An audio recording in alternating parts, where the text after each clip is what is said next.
that game, even though you guys had a lot of confidence in the starting group, was there a sense that it really had to work for game 2, or else you might have to make a change?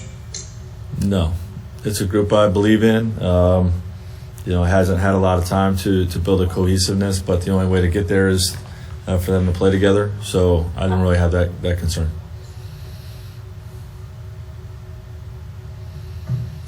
Okay, David Meneman, please.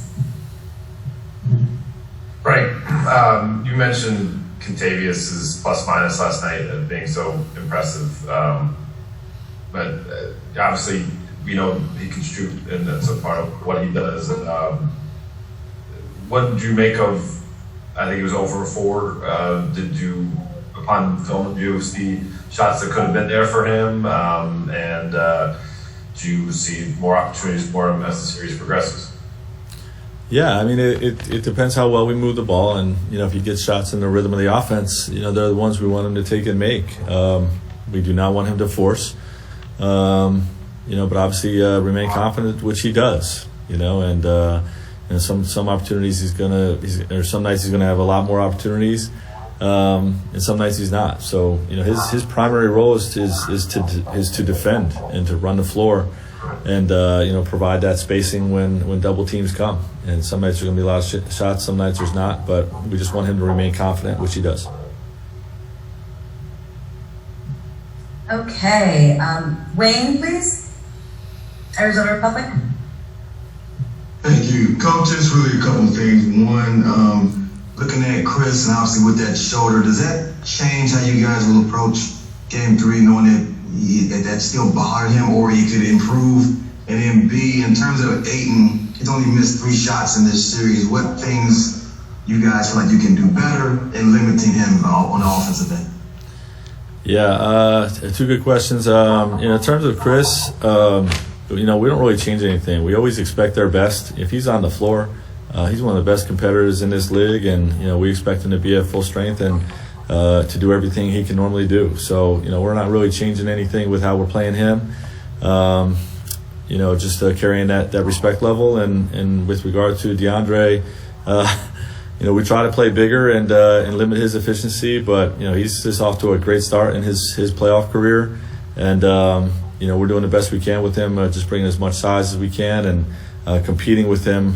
He's on the backside. He's getting a lot of backside action out of the action they run for Cameron and for Devin and for Chris in the pick and roll game, and he's just finishing everything. So we just have to do a better job there.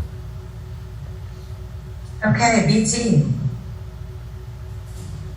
Hello, Frank. What up, BT? Everything's all good, man. I was just wondering, when you guys started this quest to repeat, was there any coach that you call that has won a championship to ask them for advice on how to go about doing this and how to kind of get through a season and how tough it can be to do? No. Short answer, no. We just talked to, we got a lot of experience in our locker room, the guys that have repeated. And, I remember, for me personally, just being a part of the collegiate championship in '96 and what that second year was like. And obviously I've had a lot of assistant coaches that have won championships along the way, as assistant coaches that, we draw on their experience as well. But we have a lot within our group, both on the coaching staff and in the locker room, of that type of experience. And we drew more heavily on that. Okay, Jovan, please. Hey, Frank. 2-part question on the shooting. One, feels like you guys have gotten some pretty good shots and just not shot the ball well. Is there any level of concern with the shooting and just missing so many open shots? And then 2, how do you kind of handle that as a coach with obviously, the stakes being so high? Like, are you talking to guys, or are you just kind of giving them their space, or how do you sort of handle? Is it just getting in the gym? Like, kind of how do you handle when guys aren't making shots? Yeah, I don't. I'm concerned about shot quality. If we generate the right shot quality, and our guys stay true to their work and they honor their work and they remain confident, we're going to make plenty of shots to win basketball games. So it's not a great concern of mine. other than continuing to work for great quality shots. If we get the quality up, the shots will go in. We have shooters on this team that have proven what they can do, and we believe in those guys. Okay, Brian Kamenetsky. Hey, Frank. I understand it's only 2 games to this point, but LeBron's percentage of shots that he's taking at the rim are way down relative to last year, and his threes are way up. How much of that is a function, do you think, of his health, and how much is what Phoenix is doing versus just what your offense is doing? I think it's 2 games, and it's just too small of a sample size to really read anything into it. I think Phoenix does, have a 7-footer at the rim, and they have a mindset to have 5 in the paint.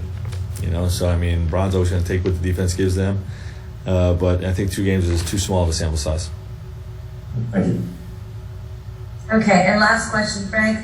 Michael Corvo, please. Hey, Frank. I know Kyle Kuzma's contributions go far beyond scoring. I think you said he was great last night.